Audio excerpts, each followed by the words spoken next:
बिस्मिल्लाहिर्रहमानिर्रहीम। अस्सलाम वालेकुम नाज़रीन, आप यूट्यूब चैनल देख रहे हैं। मैं इमरान खान। सिचुएशन जो है जिस तरफ जा रही थी वहाँ से उसने रुख बदला है और इसके पीछे बहुत ज़्यादा एक्टिविटी हुई है।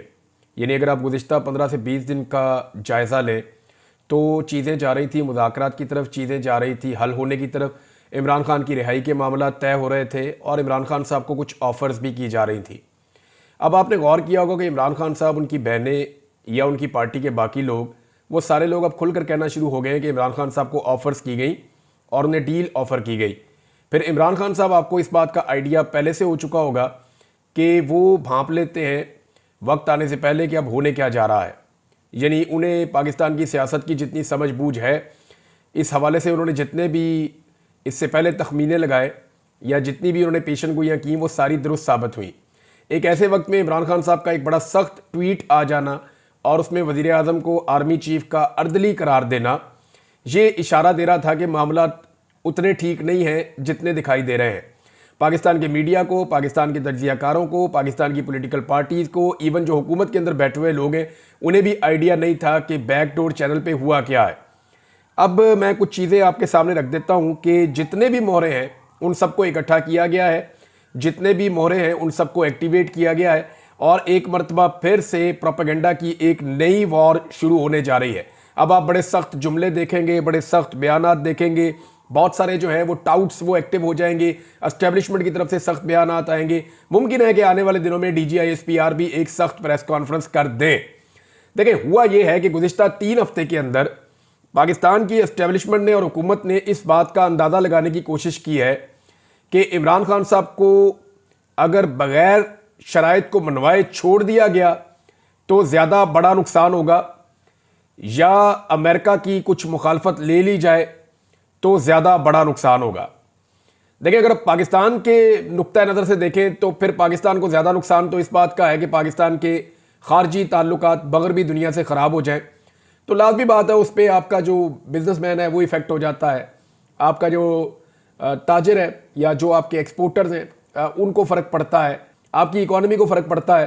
तो ये ज़रूर होगा। लेकिन जो ज़ाती मफादात हैं या जो इदारा जाती मफादात हैं या जो अजारादारी है जो पाकिस्तान में कई दहाइयों से कायम है, उस अजारादारी को नुकसान उतना बड़ा नहीं होता अगर अमेरिका के साथ थोड़े ताल्लुकात बिगड़ जाते हैं। लेकिन अगर इमरान खान साहब बाहर आ जाते हैं और इमरान खान साहब के साथ ताल्लुकात को नॉर्मलाइज नहीं किया जा सकता या इमरान खान को अपनी शराइत पे नहीं लाया जा सकता, तो फिर अजारादारी के लिए बड़ा नुकसान हो जाएगा। मैं आपको सिंपल ये कहूँ कि पाकिस्तान में पाकिस्तान की एस्टेब्लिशमेंट का तोती बोलता है। पाकिस्तान की एस्टेब्लिशमेंट बहुत ताकतवर है। पाकिस्तान की एस्टेब्लिशमेंट जिसको चाहती है मावराए कानून जेल में डाल देती है, जिसे चाहती है वो जबरी तौर पे लापता कर देती है, जिसे चाहती है वो उसे इक़्तिदार में ले आते हैं, जिसे चाहते हैं उसे इक़्तिदार से निकाल देते हैं। पाकिस्तान की एस्टेब्लिशमेंट के बहुत बड़े बड़े कारोबार और बहुत बड़े बड़े स्टेक्स हैं जिनके बारे में अब सारी दुनिया जानती है, कोई ढकी छुपी बात तो है नहीं। तो उन्होंने असेसमेंट इस बात की है कि इमरान खान और इमरान खान की पॉलिसी में ज़्यादा नुकसान पहुंचाएगी या अमेरिकन पॉलिसी में ज़्यादा नुकसान पहुंचाएगी। तो अभी जो बज़ाहिर दिखाई दे रहा है कि वो किसी नतीजे पर तो नहीं पहुंचे, लेकिन उन्होंने ये तय कर लिया है कि अगर इमरान खान साहब कुछ शराइत नहीं मानते तो फिर इमरान खान साहब के साथ किसी किस्म की बात नहीं होगी। दूसरी जानिब इमरान खान साहब शराइत मान ही नहीं रहे। इमरान खान साहब का जो स्टेटमेंट है उसमें आपने देखा, उन्होंने कहा जी 10 साल का मंसूबा है, 2 साल गुजर चुके हैं। हालांकि इमरान खान साहब की हुकूमत को गए हुए तो तकरीबन 3 साल होने वाले हैं, तो उन्होंने 2 साल क्यों कहे, इसके ऊपर आप गौर करें। लेकिन इस पर गौर करने से पहले मैं आपको एक स्टेटमेंट उस शख्स की पढ़ के सुनाता हूं जो ज़्यादातर खबरें लेकर आते हैं एस्टेब्लिशमेंट से, और एस्टेब्लिशमेंट के माउथ पीस के तौर पर धमकियाँ लगाने का काम भी जो है वो उनका दिन रात जारी रहता है। तो जनाब हैं तो ये एक सहाफ़ी, लेकिन इन्होंने एस्टेब्लिशमेंट के बिहाफ के ऊपर पाकिस्तानी कौम को बहुत धमकियां पहुंचाई हैं और बताया कि अब क्या होने लगा है, डंडे बहुत तेज़ चलने वाले हैं, मजीद डंडा चलने वाला है, और बहुत सारी प्रेडिक्शन गलत साबित हुई, बहुत सारी सही साबित हुई है। लेकिन एक चीज़ जो है वो जो अब कही गई ये बहुत इंपॉर्टेंट है, मैं आपको पढ़ के सुनाता हूँ। पैगाम जो है वो ये पहुंचाया गया कि इदारा अपने चीफ की पॉलिसी से चलता है। मैं आपको गारंटी देता हूँ 95% लोगों को आज की एस्टेब्लिशमेंट का पता ही नहीं है। तो डंगे होकर इलेक्शन नहीं मिलेगा, वो जमाने गए, घोड़े दौड़ाएं। जरा चेक करें आज की एस्टेब्लिशमेंट के अंदर आपके लिए जज्बात क्या हैं। 2027 तक तस्फिया नहीं होगा, ये जनाब एक मुगीस अली साहब ने रिपोर्ट किया है। और लेकिन मैं आपको एक चीज़ बताता हूँ। देखिए, इसमें हमें जो गौर करने वाली बात है वो ये है कि 2027 का तस्करा क्यों आया और इमरान खान साहब ने 10 साल की बात करके 2 साल गुजरने की बात क्यों की। ये दोनों चीज़ें इसको आर्मी चीफ के साथ जोड़ रही हैं। आर्मी चीफ जो है उनका आगाज़ होता है 2022 में, और अगर 5 साल पूरे करते हैं तो 2027, और इमरान खान साहब अगर 10 साल वो पूरे करते हैं तो फिर 2032। तो ये मामला इस तरीके से इमरान खान साहब ने और ये मोहतरम जो है इन दोनों ने बताया। लेकिन आप एक चीज़ पे गौर करें कि 2027 का जिक्र क्यों आ रहा है। 2027 में या तो एक एक्सटेंशन हो जाएगी मजीद 5 साल के लिए आर्मी चीफ की, या फिर एक नया आर्मी चीफ आ जाएगा। तो उस वक्त तक के लिए तो पॉलिसी यही चलेगी। यानी ये कहा जा रहा है कि जो मौजूदा आर्मी चीफ हैं उनकी पॉलिसी है कि इसी तरह चलाओ मामला, पाकिस्तान तरीके इंसाफ के लिए कोई रूम नहीं है। तो फौज का पॉलिटिक्स के अंदर जो किरदार है वो तो सबके सामने, आपको ढका छुपा तो है नहीं। अब जितने भी मोहरे हैं उन सबको एक्टिवेट कर दिया गया और एक दम अटैक किया गया है पाकिस्तान तरीके इंसाफ के ऊपर। मरियम नवाज को एक्टिवेट किया गया। आप गुज़िश्ता 2 दिन से मरियम नवाज के लहजे के अंदर रऊनत देख रहे हैं। आपको नजर आ रहा होगा कि ये वही रऊनत है जो कुछ अरसा पहले हुआ करती थी, लेकिन उसके बाद जब जुल्म और जबर की चक्की बहुत ज्यादा तेज चली है तो उस वक्त एक खामोशी भी थी। अवाम के अंदर जब शदीद तरीन रद्द अमल आया तो उस वक्त एक खामोशी भी थी, लेकिन उसके बाद ये जो रऊनत वाली आवाज है और वो जो लहजा है वो दोबारा से अब आप महसूस कर सकते हैं। इन लोगों को ये यकीन दिला दिया गया है कि कुछ भी हो जाए पाकिस्तान पीपल्स पार्टी आपको छोड़कर नहीं जाएगी। यानी एस्टेब्लिशमेंट की तरफ से PMLN को ये यकीन दिलाया गया है कि कुछ भी हो जाए, जमीन आसमान इधर उधर हो जाए, जो मर्जी हो जाए, पाकिस्तान पीपल्स पार्टी किसी सूरत भी PMLN की हुकूमत से अपने आप को अलग नहीं करेगी। ये एस्टेब्लिशमेंट की तरफ से यकीन दिलाया गया PMLN की हुकूमत को कि ये अच्छे बच्चों की तरह इसी तनख्वाह के ऊपर नौकरी करेंगे। इनके हवाले से कोई परेशानी की बात नहीं है। अब मरियम नवाज साहिबा जो है उनको भी एक्टिवेट किया गया। उन्होंने निकल के ताने देना शुरू किए, इवन जानवरों से उन्होंने तशबीह दी पाकिस्तान तहरीक इंसाफ को। और अगर अब उनके ऊपर जवाब आएगा तो फिर वो औरत कार्ड खेलेंगी। सबसे पहले पाकिस्तान में औरत कार्ड निकाल दिया जाता है। मैं हैरान होता हूं, पाकिस्तान में बहुत सारी ऐसी औरतें थीं जो खवातीन के ऊपर जुल्म और ज्यादती जरा सी होती थी तो आवाज उठाती थी। उनके नाम लेना मुनासिब नहीं है, बहुत सारी औरतें, आप सबको उनकी शक्लें भी याद हैं। लेकिन मुझे बहुत हैरत होती है कि पाकिस्तान तहरीक इंसाफ की औरतों को क्या अभी तक औरत का स्टेटस नहीं दिया गया, या इन औरतों के इंसानी हकूक नहीं माने जाते, या इन औरतों के हवाले से किसी किस्म का कोई ह्यूमन राइट्स का चैप्टर नहीं जागता। यानी जितनी भी पाकिस्तान में ह्यूमन राइट्स की तंजीमें हैं या जितनी भी ह्यूमन राइट्स से ताल्लुक रखने वाली औरतें हैं जिन्होंने बहुत पैसा बनाया ह्यूमन राइट्स का बार बार नाम लेकर, और बाहर से बड़ी इन्होंने फंडिंग शंडिंग ली हुई है, बड़े दौरे शौरे इन्होंने खड़काए हुए हैं, पाकिस्तान तहरीक इंसाफ की औरतों को जब जब मार पड़ती है तब तब ये औरतें खामोश रहती हैं या सेलिब्रेट करती हैं। ये एक बड़ी अजीब चीज है। पाकिस्तान के मीडिया के अंदर बैठी हुई खवातीन जो सहाफ़ी हैं वो भी PMLN के साथ, अगर किसी खातून के साथ जरा सी ऊंच नीच हो जाए, मरियम नवाज के बारे में कोई एक सवाल उठा दे तो जमीन आसमान के कलाबे मिला दिए जाते हैं। हालांकि वो टिकटॉकर वजीर आला है, जाली सीट के ऊपर आकर बैठी हुई है। भाई जो सीट ही जाली है, जो हुकूमत ही जाली है, उसकी कारकर्दगी भी फिर जाली है। कारकर्दगी की तो आप तब डिस्कस करें ना, जमहूरियत में तो अवाम फैसला करते हैं किसका इक्तदार होगा। अब ये अवामी फैसले के बरखिलाफ आकर इक्तदार पे काबिज हो गए और इनको लाकर एस्टेब्लिशमेंट ने बिठा दिया है। अब इनकी कारकर्दगी के ऊपर अगर आप जायजे लेंगे, अव्वल तो कारकर्दगी है कोई नहीं। वो जो कारकर्दगी है वो पोल में अभी खोल देता हूं, आपको बता देता हूं। लेकिन एक चीज आप क्लियर कर दें कि निजाम इमरान खान साहब के साथ जो मुज़ाकरात कर रहा था वो मुज़ाकरात पूरी तरह से खटाई में पड़ गए हैं। इमरान खान साहब और उनकी पार्टी को दोबारा स्ट्रगल में जाना पड़ेगा। अब डिपेंड करता है कि पाकिस्तान तहरीक इंसाफ का सोशल मीडिया इन चीज़ों के लिए क्या पहले की तरह तैयार है। नंबर 2, ओवरसीज पाकिस्तानी पूरी दुनिया से इमरान खान साहब के लिए या इंसानी हकूक की पामालियों के खिलाफ भरपूर आवाज़ उठा सकेंगे, वो उसी तरीके से अपनी मुहिम को जारी रख सकते हैं या नहीं रख सकते। तो ये 2 टारगेट्स तो हैं। तीसरा, पाकिस्तान तहरीक इंसाफ की जो क़यादत है उसकी कमजोरी आपने देख ली। एक तो वो इमरान खान साहब के बयानिए का बोझ उठाने के लिए ज़हनी तौर पे पाकिस्तान तहरीक इंसाफ तैयार नहीं है, और मैं ये बात खुलकर कह रहा हूं और मेरे पास इसका सबूत है। आप निकालें ना, सबके ट्विटर अकाउंट निकालें, सबने कोई ना कोई ट्वीट किया हुआ है, लेकिन इमरान खान का ट्वीट कोई भी रीट्वीट करने की जरूरत नहीं करता। बहुत सारे लोग कर देते हैं, सहाफ़ी भी रिपोर्ट कर देते हैं इमरान खान ने ये कहा, मीडिया के ऊपर भी चल जाता है, लेकिन इमरान खान साहब के ट्वीट को रीट्वीट करने की जरूरत पाकिस्तान तहरीक इंसाफ की लीडरशिप नहीं करती। तो इसका मतलब यह है कि लीडरशिप तो फारिग है, उन्होंने तो इस लड़ाई को लड़ना नहीं है, ना वो मीडिया में लड़ सकेंगे ना वो सोशल मीडिया पे लड़ सकेंगे। अब ये सोशल मीडिया और ओवरसीज पाकिस्तानियों के गले पड़ने वाली है लड़ाई। और तीसरे इसके बड़े स्टेक होल्डर्स हैं पाकिस्तान के अवाम, जिन्होंने बड़ी तादाद में इमरान खान साहब को वोट डाला, जिनकी अक्सरियत आज भी इमरान खान साहब के साथ खड़ी है। और इसीलिए इमरान खान साहब की पार्टी को या उन्हें किसी किस्म की इजाजत नहीं है कि वो कोई पब्लिक एक्टिविटी आजादाना तौर पे कर सके, क्योंकि उनको आइडिया है कि वहां पे ऐसे रिकॉर्ड लग जाएंगे कि उन मनाजिर से पूरी दुनिया हिल जाएगी।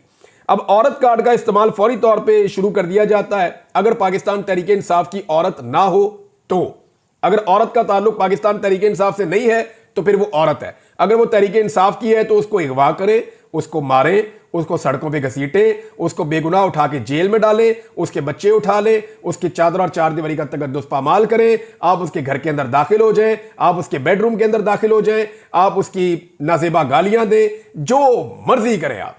अगर उस औरत का ताल्लुक पाकिस्तान तहरीक इंसाफ से है तो पाकिस्तान में उस औरत के लिए कोई इंसानी हुकूक नहीं है। यह लिखी पड़ी बात है और इसमें अब कोई दो राय बाकी नहीं है। ओवरसीज पाकिस्तानियों की जानिब से जो है वो प्रेशर का सिलसिला खत्म नहीं हुआ, बल्कि वो प्रेशर का सिलसिला अभी तक जारी है। मैं आपको एक खबर देता हूं, लेकिन उससे पहले फौजी अदालतों के हवाले से चंद अहम सवालात उठ गए हैं। ये केस चल रहा है आईनी बेंच में, हालांकि ये आईनी बेंच मुतनाज़े है, ये आईनी बेंच मुतनाज़े। और मैंने आपको एक बात कही थी, ये आईनी बेंच किसी भी तरफ जा सकता है अकॉर्डिंग टू सिचुएशन। यानी देखना यह होगा कि बैरूनी दबाव अगर बहुत ज्यादा बढ़ रहा है तो फिर ये आईनी बेंच फैसला दे देगा कि फौजी अदालतों के फैसले हम नहीं मानते, वो फैसले फारिग हैं। सारे बंदों के फैसले जो हैं वो सिविलियन कोर्ट्स के अंदर होंगे, अगर तो बैरूनी दबाव बहुत बढ़ गया और वो कंट्रोल ना हुआ। लेकिन अगर बैरूनी दबाव को कंट्रोल कर लिया गया तो फिर फौजी अदालतों के फैसले जो है वो लिजिटिमेट हो जाएंगे। अच्छा, फौजी अदालतों के फैसले आने के बाद फौरी तौर पे दबाव बहुत ज्यादा बढ़ गया है जो ट्रायल कोर्ट्स हैं उनके ऊपर, और शदीद तरीन दबाव उनके ऊपर डाला जा रहा है कि कुछ भी हो जाए हर हाल में सजाएं सुनाई जाएं। क्योंकि देखिए ना, जो ट्रायल कोर्ट्स हैं वहां से सजाएं नहीं हो रही, बहुत शादो नादर हो रही हैं। जो सजाएं मिलिट्री कोर्ट से दी हैं वो पूरी दुनिया के अंदर खबरें गई हैं, लेकिन सेम केसेस जब गए हैं सिविल कोर्ट्स के अंदर, दूसरी अदालतों के अंदर, क्रिमिनल या फौजदारी अदालतों के अंदर जब ये मामला गए हैं, दहशतगर्दी की अदालतों में गए हैं, तो बहुत सारे केसेस जो है उड़ा के फेंक दिए अदालतों ने। वजह यह है कि पुलिस के पास साबित करने के लिए है ही कुछ नहीं, ज्यादातर लोगों को बेगुनाह पकड़ा हुआ था और कोई ऐसे सबूत, कोई ऐसे एविडेंसेस, ऐसी चीजें इकट्ठी नहीं की पुलिस ने जिसकी बुनियाद के ऊपर वो शहरियों को या एहतजाज करने वालों को सजा दिलवा सके। अब अदालतें तो उसको जज्बात के अंदर नहीं देखती चीजें, वो तो कहती हैं शवाहिद लेके आए, गवाह लेकर आए, चीजें लेकर आए, फुटेज लेकर आए, सबूत मुहैया करें। अब पुलिस के पास है कुछ नहीं, पुलिस ने सिर्फ बंदे उठाए और पैसे कमाए इस सारे खेल के अंदर। लिहाजा 9 मई के मामले के अंदर अब ट्रायल कोर्ट्स के ऊपर बहुत ज्यादा दबाव आ रहा है फौजी अदालतों के फैसलों के बाद कि हर हाल में सजाएं सुनाई जाए, और वहां पे भी आप आने वाले दिनों में चीजें तेज होती हुई देखेंगे। फौजी अदालतों के हवाले से चंद सवालात, उनमें सबसे पहले तो एक सवाल यह है, कासिम खान सूरी साहब ने इसको ट्वीट किया है, मैं यही नुक्ता यहीं से पढ़ के आपको बता देता हूं। इसके बारे में मरियम नवाज खान साहिबा ने यह नुक्ता उठाया था कि फौजी अदालतों ने 28 शहरियों को ऑफिशियल सीक्रेट एक्ट की दफा 3 के तहत 9 मई में सजाएं सुनाई, जिसके मुताबिक किसी ममनुआ इलाके पर हमला करना काबिल सजा जुर्म है। दिलचस्प और मजायका खेज बात यह है कि जिना हाउस को 9 मई के 3 माह बाद अगस्त में कोर कमांडर का कैंप हाउस करार दिया गया था। यानी इस तरह और भी कि इन इलाकों को जिनके ऊपर ये शहरी गए एहतजाज करने के लिए, क्या ये ममनुआ इलाके हैं? पहला सवाल तो ये उठाया गया। दूसरा एक बड़ा इंपॉर्टेंट सवाल है जो 1.5 साल से 2 सवाल पेंडिंग चल रहे हैं। यानी ये फौजी अदालतों वाला मामला जो है ये सुप्रीम कोर्ट में 1.5 साल से है। इसमें साकिब बशीर साहब ये बताते हैं कि ये मामला जून जुलाई 2023 से ज़ेरे इल्तवा है। अक्टूबर 2023 में एक फैसला आया, दिसंबर 2023 में अपीलें हुई, अब जनवरी 2025 में 2 सवालों के जवाब अभी तक नहीं आए। नंबर 1, मिलिट्री कोर्ट्स को 103 सिविलियंस की हवालगी कैसे हुई, वजूहात के साथ ऑर्डर कहां है? अब यह है बड़ा सवाल, क्योंकि फौज तो बंदे गिरफ्तार नहीं कर सकती। इन बंदों की गिरफ्तारियां कहीं ना कहीं तो होनी थी, पुलिस ने करनी थी या किसी और इदारे ने करनी थी, और जब ये गिरफ्तारियां होनी थी तो इनको एक प्रोसीजर के तहत फौज की हिरासत में देना था या फौज के हवाले करना था। तो वो प्रोसीजर क्या था, इसके बारे में अभी तक कोई जवाब 1.5 साल हो गया लगभग, अभी तक इसका जवाब नहीं आया, 1 साल से ज्यादा हो गया। नंबर 2, किस बुनियाद पर किसने तय किया ये केसेस सिविलियन कोर्ट्स में जाएंगे और बाकी 103 मिलिट्री कोर्ट्स में जाएंगे। अच्छा, ये बहुत इंपॉर्टेंट है, ये नुकता मैंने भी पहले उठाया था कि अजीबोगरीब बात है कि 103 बंदे उठा के मिलिट्री कोर्ट में दे दिए और बाकी 10,000 के करीब बंदा था वो पकड़ के जो है वो जेलों में बंद कर दिया। उनके केसेस वहां चल रहे हैं, यानी यास्मीन राशिद साहबा मिलिट्री कोर्ट में नहीं है, एजाज चौधरी साहब मिलिट्री कोर्ट में नहीं है, महमूद रशीद साहब मिलिट्री कोर्ट में नहीं है, उमर चीमा साहब मिलिट्री कोर्ट में नहीं है। ये जो खवातीन खदीजा शाह छूट के आई हैं, सनम जावेद छूट के आई हैं, ये तैयबा राजा छूट के आई हैं, बाकी और बहुत सारी भुट्टा साहबा और बहुत बेशुमार लोग हैं, नाम ही नहीं मुझे याद रहते, लेकिन ये तमाम खवातीन ये कोई भी मिलिट्री कोर्ट में नहीं है। और बहुत सारे मर्द हजरात हैं जो सारे गिरफ्तार हुए हैं, जमानतें करा करा के छूटे हैं, ये भी मिलिट्री कोर्ट में नहीं है। तो ये जो 10,000 के करीब बंदा गिरफ्तार हुआ ये मिलिट्री कोर्ट में क्यों नहीं गया, और वो 103 जो मिलिट्री कोर्ट में गए इनके बीच में डिफरेंशिएट कैसे किया गया, किस बुनियाद पे किया गया, ये भी एक सवाल है, इसका जवाब आज तक नहीं आया। एक और बड़ा इंपॉर्टेंट क्वेश्चन है, लेकिन उससे पहले आमिर मुगल साहब ने एक ट्वीट की और एक चीज की तरफ निशानदेही की। उन्होंने कहा सुप्रीम कोर्ट में जमा कराई गई रिपोर्ट के मुताबिक जिस मिलिट्री कोर्ट ने 9 मई के मुल्जिमान को सजा सुनाई है, इस कोर्ट की सरबराही लेफ्टिनेंट कर्नल शेख असद कर रहे हैं।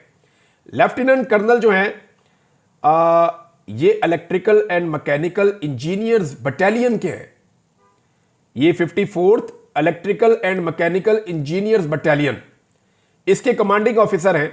अब core of electrical and mechanical engineers के कर्नल साहब की कानून और अदालती उमूर पर, यानी वो कह रहे हैं जी हम तो सुभान अल्लाह ही कह सकते हैं इसके ऊपर के इलेक्ट्रिकल और इंजीनियरिंग के एक कर्नल साहब हैं, वो कैसे अदालतों की सरबराही कर सकते हैं और वो इसके अंदर फैसले दे सकते हैं। तो ये एक और टेक्निकल नुक्ता है जो उठाया गया है। एक और चीज है जो जस्टिस सैयद हसन अजहर रिजवी साहब ने पूछी है। उन्होंने ये सवाल पूछा कि जीएच के ऊपर पहले भी एक हमला हुआ जिसमें शहादतें हुई हैं, कराची में एक कोरियन तैयारा तबाह किया गया, वहां पे भी शहादतें हुई हैं। ये जो तैयारा तबाह किया गया था ना कराची के अंदर, ये बहुत बड़ा अटैक हुआ था, ये आपको याद होगा, कराची में एक बहुत बड़ा इंसिडेंट हुआ था। इन वाकयात में फौजी तनसीबात पर हमले हुए, केसेस का ट्रायल इंसदाद दहशतगर्दी अदालतों में हुआ, मिलिट्री कोर्ट्स क्यों नहीं भेजा गया, डेटा फ्राहम करें। अब ये बड़ा आम सवाल है कि जहां पे रियल टेररिस्ट आए थे, जिन्होंने आके जीएचक्यू के ऊपर अटैक किया, जिन्होंने आकर अटैक किया मेहरान एयरबेस पे, इन दहशतगर्दों का ट्रायल जज साहब के बकौल हो गया दहशतगर्दी की अदालतों में, इनको भेजा नहीं गया, मिलिट्री कोर्ट्स के अंदर क्यों नहीं भेजा गया। अब ये जो सिविलियन है इनको क्यों भेजा गया, यहां पे ये सवाल एक बहुत बड़ा उठ जाता है। एक नादरीन खबर और है, और ये खबर मैं आपको सुना रहा हूं, खबर तो अच्छी नहीं है लेकिन पाकिस्तान की हुकूमत ऐसी है। मैं आपको 3-4 दिन से बता रहा हूं कि इस हुकूमत ने सबसे ज्यादा टैक्सेस लगाए हैं, मैं आपको बता रहा हूं इस हुकूमत ने सबसे ज्यादा महंगाई की है, चाहे वो पेट्रोल है, चाहे वो बिजली है, चाहे वो गैस है, इसके ऊपर सबसे ज्यादा टैक्सेस इस हुकूमत ने लिए हैं। 16 रुपए वाली बिजली को ये 60 रुपए से ऊपर लेकर चले गए हैं। गैस की कीमतों में लगभग 1000% तक इन लोगों ने इजाफा कर दिया है, यानी 10 गुना गैस की कीमत में इजाफा कर दिया, 4 गुना बिजली की कीमत में इजाफा कर दिया, और पेट्रोल की कीमत भी लगभग 100 रुपया से ज्यादा लीटर इन्होंने बढ़ा दी है। ये सारा कुछ करने के बाद इन्होंने महंगाई का वैसे भी तूफान लगाया हुआ है, और उसके अलावा एक्स्ट्रा टैक्सेस पाकिस्तान से हर जगह पे ले रहे हैं, इवन किसानों तक पे तो इन्होंने टैक्सेस लगा दिए हैं। हर चीज आम आदमी की पहुंच से बाहर जा रही है, इतना पैसा अवाम से इकट्ठा हो रहा है, लेकिन इसके बावजूद ये सबसे ज्यादा कर्जे भी ले रहे हैं। पाकिस्तान की तारीख में सबसे ज्यादा रफ्तार से कर्जे लेने का जो रिकॉर्ड है वो शहबाज शरीफ साहब ने तोड़ दिया है। यानी जितना कर्जा इन्होंने गुज़िश्ता तकरीबन 2 साल के अंदर ले लिया है, इतना कर्जा पाकिस्तान ने दहाई के अंदर नहीं लिया होगा। तो टका के इन्होंने कर्जे लेने का रिकॉर्ड भी तोड़ दिया, और पाकिस्तान की तारीख के महंगे तरीन कर्जे लिए हैं। आईएमएफ और पाकिस्तान की तारीख का सबसे गंदा मुआहिदा इन्होंने किया है, जिसके नतीजे में पाकिस्तान में महंगाई का तूफान आ चुका है और अभी मजीद आ रहा है। अब इसके बावजूद जो फिगर अब मैं आपको बताने लगा हूं, आपके रोंगटे खड़े हो जाएंगे। अब आप ये देखें कि ये माली साल चल रहा है ना, ये आपका 1 जुलाई को शुरू हो जाता है, तो 1 जुलाई से लेकर दिसंबर तक इसकी पहली 6 माही होती है या शिशमाही होता है, या 6 माह पहले इसके जो होते हैं, 2 छमाहियां गुजर गई हैं, तो इसके अंदर टोटल 12 महीने का होता है, लेकिन ये 6 माह पहले जो है इसकी कारकर्दगी आप देखें। 6 माह के दौरान हुकूमत 1100 अरब के तरक्याती बजट में से सिर्फ 148 अरब खर्च कर पाई है। अंदाजा करें, ये 1100 अरब के तरक्याती बजट थे कि इसको तरक्याती मंसूबों पर लगाना है, लेकिन अवामी तरक्की पे लगा कितना, 148 अरब। अपने खर्चे पूरे हो रहे हैं, प्रोटोकॉल फुल चल रहे हैं, तनख्वाहें फुल मिल रही हैं, मीडिया को फुल पैसा खिलाया जा रहा है, जहां जहां लॉबिंग है वहां पैसा खर्च किया जा रहा है। लेकिन अवामी तरक्की और फलाह के ऊपर पैसा खर्च करने पे आए तो 1100 अरब में से सिर्फ 148 अरब खर्च किए गए। और यह किया क्या जाएगा, जब साल खत्म होने वाला होगा तो अचानक पैसा जारी कर दिया जाएगा एमएनएस की स्कीमों के लिए, जहां से बेशुमार कमीशन वो लेकर खा जाएंगे। ये ऐसे ही होता है हमेशा, यानी इसी पैसे को बाद में कमीशन में डाल देंगे। अब मैं हैरान होता हूं कि जब पैसा खर्च भी नहीं कर रहे तो पैसा जा कहां रहा है, इस सवाल का जवाब कोई नहीं देता। ज़र मुबादला के ज़खायर भी उतने नहीं बढ़ रहे, पैसा हर एक से इकट्ठा भी कर रहे हैं, अवाम को भी नचोड़ के रख दिया है, बाहर से भी बेशुमार कर्जा ले रहे हैं, तरक्याती मंसूबों पर भी नहीं लगा रहे, तो ये पैसा जा कहां रहा है। यानी कुदरती आफात के संगीन खतरात के बावजूद मौसमियाती तब्दीली डिवीजन 5.26 अरब के बजट में से सिर्फ 11.3 करोड़ खर्च कर पाई है, और ये डॉन की रिपोर्ट है। अच्छा, इसमें मुजम्मल हसन साहब ने एक नुक्ता उठाया, उन्होंने कहा जी खैबर पख्तूनख्वा जिसके वसाइल भी कम हैं और बहुत सारे तरक्याती फंड जारी भी नहीं किए गए, इसके बावजूद 80 अरब की रकम पहले 6 माह में खर्च की है। दूसरी तरफ शहबाज शरीफ की सरकार तरक्याती अखराजात में उनके हालात आप नोट कर लें कि 6 माह में 1100 अरब के बजट में से सिर्फ 148 अरब खर्च किया है। 6 वजारतें तरक्याती बजट में से एक धेला भी खर्च नहीं कर पाई। ये पैसा लूटेंगे और क्या करेंगे, इनका तरीका वारदात यही है और यही हमेशा ये करते हैं। और इनकी इन्हीं हरकतों की वजह से पाकिस्तान का पासपोर्ट दुनिया में कहां पहुंच गया है। जिन मुल्कों की मिसालें देते हैं ना हमें, उन मुल्कों से भी नीचे। बाद में इस पे बात करते हैं। अब तक के लिए इतने, अपना ख्याल रखिएगा, अपने चैनल का भी। अल्लाह हाफ़िज़।